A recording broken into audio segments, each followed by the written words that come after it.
E aí, seguidores, tudo bem com vocês? Por aqui tá tudo bem, graças a Deus. Eu espero que vocês estejam bem também. Nós vamos continuar hoje falando sobre as disciplinas espirituais. Se você já nos acompanha aqui, sabe que nós estamos falando dela. Se você não nos acompanha, nós estamos falando sobre as disciplinas espirituais. Assim que você acabar de ver esse vídeo, já volta lá na playlist para ver todas as disciplinas das quais a gente já falou aqui, que eu tenho certeza que vão ser de grande ajuda para a sua vida espiritual. E eu tô me baseando nesse livro aqui, se você não acompanha a gente. E a disciplina de hoje, ela é uma disciplina muito interessante, porque ultimamente ela tem sido deixada de lado, até por movimentos políticos e ideológicos, né, que tratam ela como uma coisa ruim. Mas toda a disciplina que nós trouxemos aqui, ela nos dá uma liberdade, né? A disciplina espirituais não foi feita para controlar a nossa vida, mas foi feita para nos dar mais liberdade para fazer outras coisas e para plantar agora, para colher coisas grandiosas no futuro. Essa disciplina, ela nos traz a liberdade de tirar das nossas costas o fardo terrível de fazer tudo do nosso jeito. Por quê? Porque estamos debaixo da missão de uma outra pessoa. Exatamente, a disciplina de hoje é a disciplina da submissão e nós vamos entender um pouquinho mais dela agora. Primeiro de tudo, você deve estar se perguntando, Carol, eu me submeter a outra pessoa? Jamais, por que eu faria isso? Vou te dar um bom motivo. Marcos 8:34, o próprio Jesus está falando aqui com a multidão e ele diz assim: se alguém quiser acompanhar-me, negue-se a si mesmo, tome a sua cruz e siga-me. Primeiro de tudo, se você é cristão, você já tem que estar submisso ao seu Senhor. Isso é a primeira coisa de tudo. A submissão nada mais é que a obediência, e ela é o oposto da rebeldia. Então, se você não tem um coração rebelde, mas você tem um coração obediente e servo, né, submisso ao Senhor, você já está vivendo essa disciplina da submissão. Mas só isso não é suficiente, porque Deus nos chama a ser submissos a também aos nossos irmãos, como nós vamos ver um pouco mais pra frente. Mas por enquanto, eu vou te dar outros motivos para ser submisso. O primeiro de tudo, porque o próprio Jesus falou. O segundo, porque ela nos traz essa liberdade que eu mencionei no começo, né, de tudo ter que ser feito do nosso jeito. E é muito interessante porque quando eu li esse livro eu não tinha parado para pensar nisso agora. A gente canta hinos tão bonitos, com letras muito profundas, né? Mas você cantar e você realmente passar por alguma situação em que você tem que ser submisso e obedecer a Deus acima de todas as coisas é muito complicado. Tem um hino que eu gosto muito, que é do Diante do Trono, que ele diz assim: quero viver teus sonhos, teus planos, tudo que por mim conquistaste na cruz. A tua vontade é o meu prazer. Mas será mesmo que a vontade de Deus é um prazer nas nossas vidas? Porque esse ano de 2020 eu acho que passou e foi difícil para todo mundo. E uma coisa é eu dizer que eu obedeço ao Senhor, que eu tô submissa à vontade dele, e que eu vou obedecer, seja qual ordem for, seja o que for. Mas será que a gente tá pronto no momento de, sei lá, uma pandemia global, como a gente tá passando, de pegar os nossos sonhos, os nossos projetos, daquilo que a gente construiu na nossa vida ou aquilo que a gente estava se preparando para viver, entregar para Deus e falar assim: olha Deus, não vai dar para eu viver isso agora, então eu entrego nas tuas mãos para o Senhor fazer o que o Senhor quiser. Eu entrego nas tuas mãos para o Senhor fazer o que o Senhor quiser com esse sonho, e o Senhor usa a minha vida como ferramenta, como o Senhor quiser fazer comigo para eu ajudar as outras pessoas. Então eu tô tirando eu do foco, tudo aquilo que eu queria para minha vida e tô colocando debaixo das mãos de Deus. Por quê? Porque eu estou sob a missão dele. Então, muitas vezes, essa disciplina da submissão, ela é difícil, até quando a gente quer servir ao Senhor. O que eu quero dizer com isso? Eu quero dizer que a cruz, ela não foi um evento de um dia só. Um dia Jesus foi, morreu na cruz, acabou. Não. A cruz, ela é um estilo de vida. Ela foi o estilo de vida de Jesus, de submissão, de estar debaixo da missão que o Pai incumbiu a ele, que o Pai deu a ele, de estar cumprindo o propósito dele aqui. E essa missão dele levou ele para a cruz. Então ele já tinha esse estilo de vida e nós, como servos do Senhor, nós devemos ter esse estilo de vida também. Primeiro porque se nós somos criados à imagem e semelhança de Cristo, a gente só vai ser completo e perfeito quando nos tornarmos como Jesus. E isso daí é um motivo para nós de grande felicidade, ser como Jesus. Então, se foi isso que Jesus fez, é isso que nós devemos fazer, estar submissos em obediência ao Pai.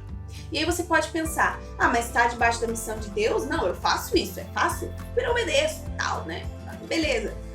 Mas nós também somos chamados a servir os nossos irmãos. E aí agora o bicho pega, porque você pode estar pensando assim: servir a fulana de não, jamais. Sem condições de fazer isso. Mas aí Paulo vai lhe dizer o seguinte, lá em Efésios, acompanha comigo também, 5:21. Sujeitem-se uns aos outros por temor a quem? A Cristo. Então, se você acredita que Cristo morreu na cruz pelos seus pecados, pelo pecado do seu irmão, o seu irmão também é filho de Deus tanto quanto você. Então você não se submete a Ana, ao João, a Maria. Você se submete ao Cristo que tem na vida do outro irmão. Parece complicado, né? Mas na verdade é muito simples. É uma disciplina que ela está intimamente ligada à disciplina do serviço, que nós vamos ver mais pra frente. Além de ser, né, a disciplina da obediência, ela está ligada à disciplina do serviço, à do silêncio. Às vezes a gente quer tomar a frente, responder, falar, porque a gente passar por cima e a gente acha que a gente consegue fazer melhor, mas a disciplina da submissão, ela nos chama para estar em silêncio, ouvir as outras pessoas e servir as pessoas da melhor forma possível. Difícil, né? Eu também achei. Então agora que nós já vimos qual é o objetivo da disciplina, o porquê nós fazemos, porque Jesus mandou, porque nos liberta da necessidade de tudo ser feito do nosso jeito, além de nós podermos amar o próximo incondicionalmente, porque ela é voluntária. Ela é algo que vem do nosso coração. 1 Pedro 2,18 diz para os escravos servir aos seus senhores. E aí você pode parar e pensar, mas isso não tem sentido nenhum. Os escravos já servem aos senhores. Por que ele tem que pedir isso? Já é uma coisa que eles fazem. Pedro está chamando os escravos a serem voluntariamente servos dos seus senhores. Eles não iam mais obedecer por medo ou com raiva no coração, não, mas de forma voluntária eles iriam obedecer aos senhores, porque isso era bom e era justo. Fora que essa disciplina também, eu acho que é o ponto auge dela nos dias de hoje, que tudo é o eu, tudo é pra mim, eu tenho que ser feliz, as escolhas que eu faço é minha e só minha. A disciplina da submissão, ela faz a gente parar um pouquinho pra pensar no outro, e isso faz com que eu pare de ser vítima, ninguém me ama, ninguém me quer, ninguém faz nada por mim.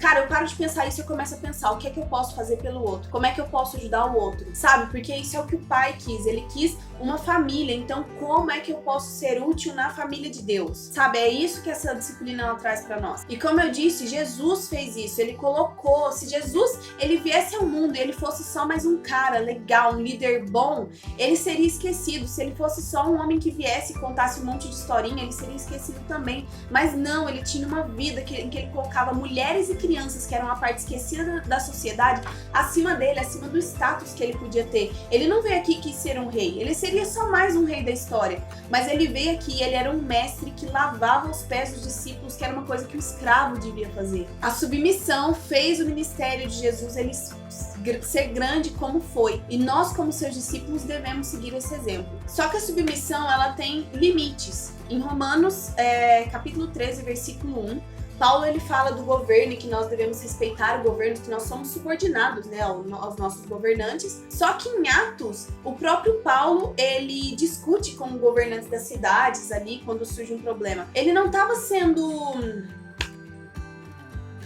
esqueci a palavra, hipócrita naquele momento de dizer uma coisa e fazer outra.